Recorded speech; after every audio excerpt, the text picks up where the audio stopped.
Today I'm going to show you all how to make these crispy bad boys. Alright, so the first step for our wontons is to make the fillings. You could buy minced chicken, minced pork, or minced shrimp. You could also get and choose, the more premium choice cuts or your desired choice. So for instance, with the chicken, I'm using chicken breast. With the pork, I'm using the tenderloin. And well, with the shrimp, I'm using shrimp. The shrimp really doesn't matter. The only thing that I would advise is to help save money, just buy the smaller shrimp because the smaller shrimp are a lot cheaper. So let's start with the chicken. So what I did, I just cut the chicken breast into some smaller, more manageable pieces just to help out the food processor a little bit. And as I said, if you want to buy minced chicken, you could go right ahead and do that. To that, I'm adding in some sesame oil and Shaoxing wine or rice wine vinegar or any type of cooking wine. Then we're going in with some ginger, garlic, 5-spice powder, and salt. I mean, you can't be making Asian food without ginger and garlic. Right, so now what we're going to do is cover up our processor and blend this to an even and smooth consistency. Right, so about halfway through, I like to just pop the lid and check it. Scrape down the sides of your processor. Sometimes the garlic and ginger likes to ride up and stay at the top. So you see how our chicken mixture is starting to ball up. That's actually a good sign because we want it to hold together. That is a big reason for using the oil because we want the oil to act as a emulsifying agent and as a binder. Because when you cook proteins, they tend to get a bit grainy, especially minced or broken down proteins. But we don't want that grainy texture when eating the wontons. We want a smooth consistency with our fillings. So this is done, so we're just gonna take it out,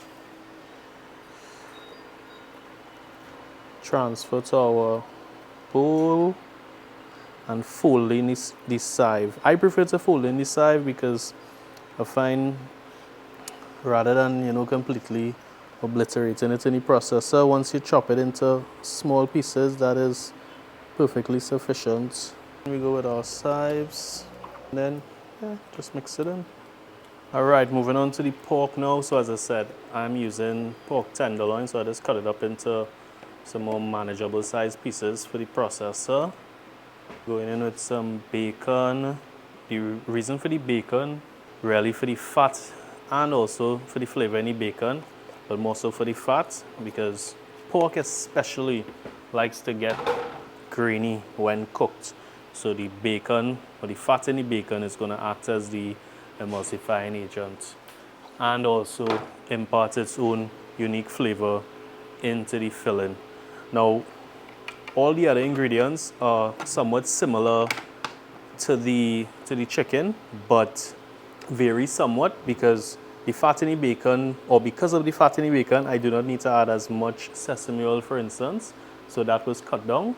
And also the amount of pork has been reduced to compensate for the meat in the bacon as well. All these things will just help balance it out a little bit. Just as with the chicken, folding our chives at the end. Alright, so we're gonna let them sit and chill in the fridge with the chicken and move on to the shrimp now. Similarly with the pork, what I'm doing with the shrimp is, because it's a seafood, I've added some fish sauce in addition to the Shaoxing wine and sesame oil. I think that will really help to complement it, very similar to how the bacon will complement our pork. Allow this to process and come down to a smooth and even consistency before we fold in our chives. And then fold in. Cheese does not need to go into the food processor. Let me get this out of the way. Does not need to go in the food processor. The only thing that I would advise is you let it sit outside to get to room temperature so it's malleable. So nice and smooth it is.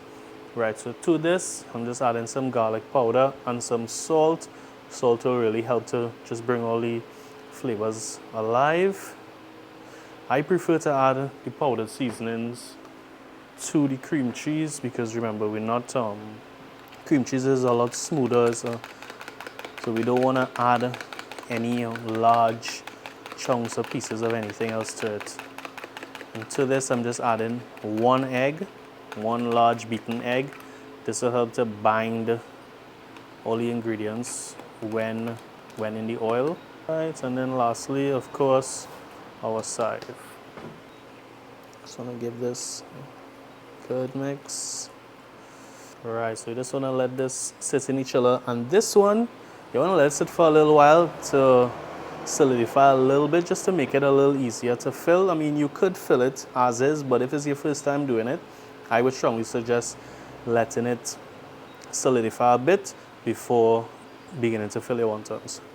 Alright, so now that we've assembled all our fillings, time to wrap them in our wonton skins. So here we have our chicken filling, our pork filling, shrimp, cream cheese. What I did while this was in the fridge was I took a baking sheet and I dusted it lightly with flour. I mean, you could use cornstarch, rice flour, anything that will prevent your wontons from sticking. And then on the cutting board I have some egg wash. This is just a beaten egg mixed in with some water. This is to help seal our wontons. And here is a packet of wonton skins. Now, of course, by all means, if you want to make your own wonton skins, you could go right ahead and do that. Or you could just go in the grocery and get a pack like this. What I like to do is the first couple I usually discard because I find they tend to be a little drier. And then start from like the fourth or fifth one.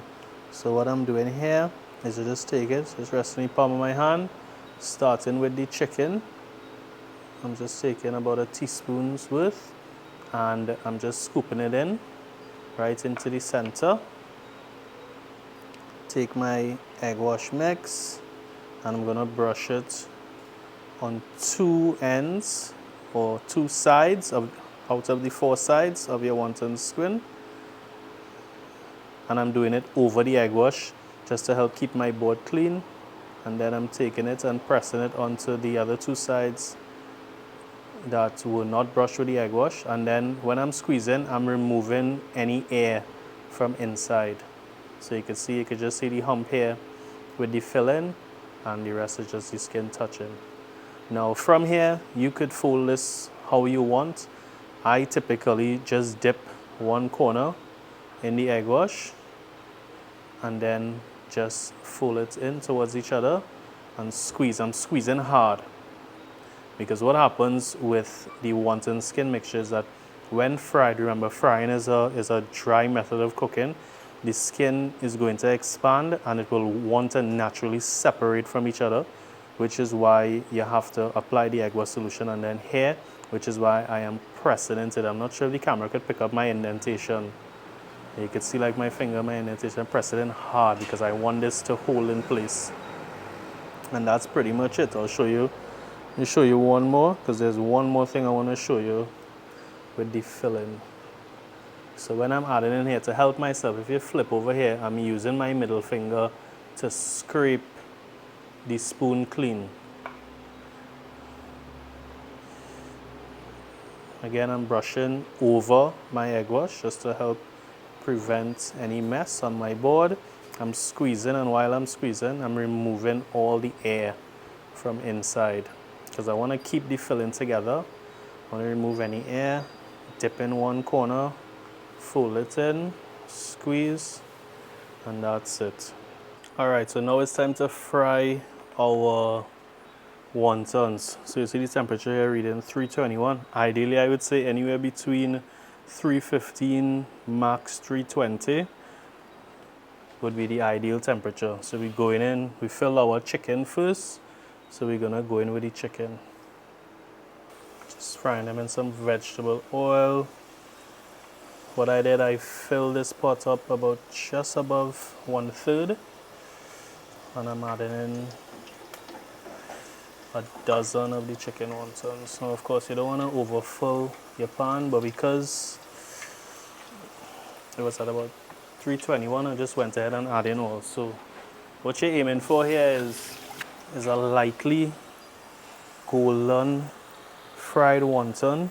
You want all these air bubbles to start to form, and you want to slow and dry fry, if you will.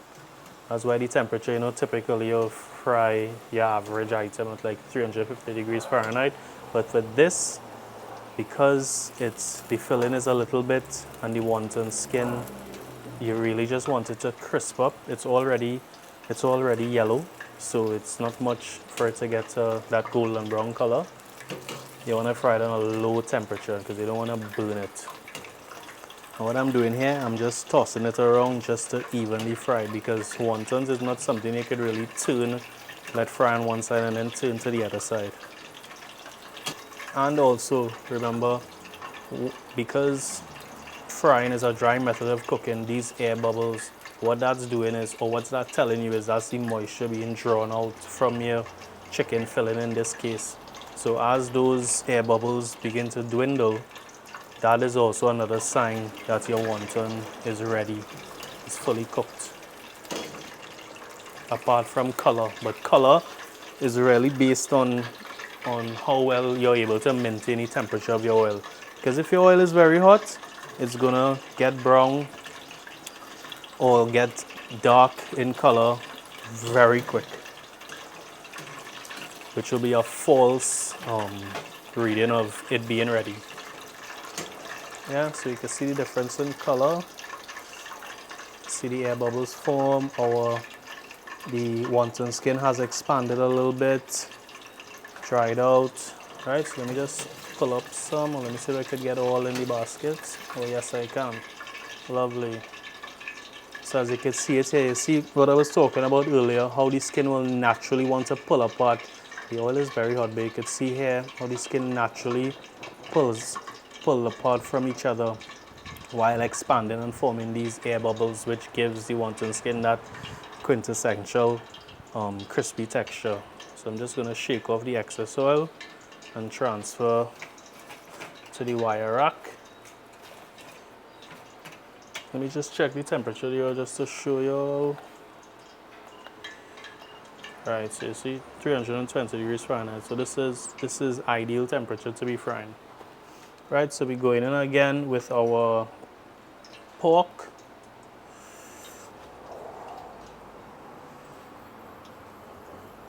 All right, so now it's time to cut in and taste. So it's supposed to be chicken, pork, shrimp, cream cheese. Yeah, so I hope I got it right. Let's go. Just gonna cut it open for you all to see. Right, so as you can see, the filling held together nicely. It isn't, or at least it doesn't appear grainy and broken apart.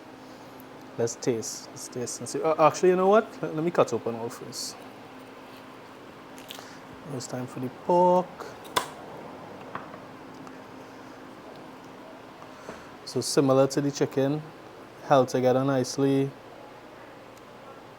Does appear a little drier than the chicken, but you'll taste and see. Shrimp. Wontons are very crunchy.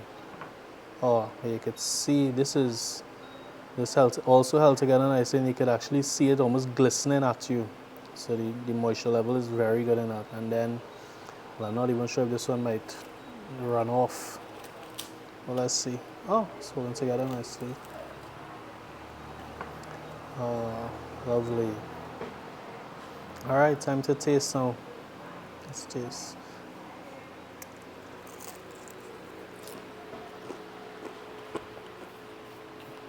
Good mouthfeel, not too dry, perfectly cooked. Yeah, good flavor.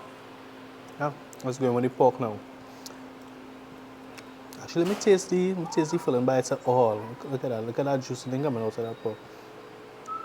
Look at that.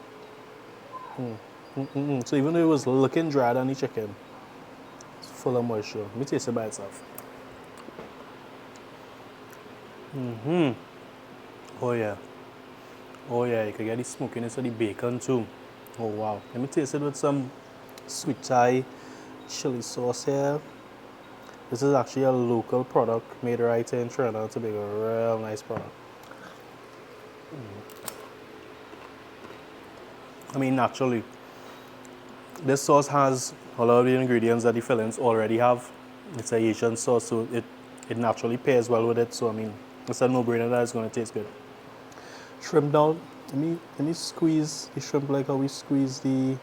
Oh yeah, oh yeah. This also has a lot of moisture in it. Oh yeah.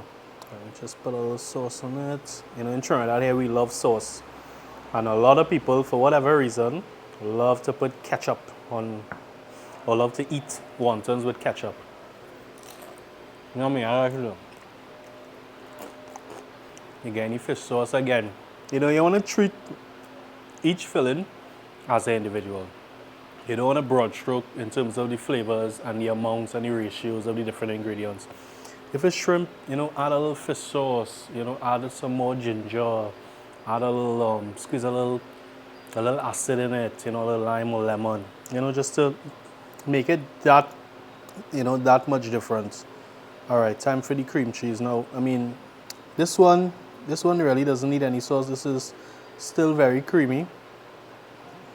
Let's see.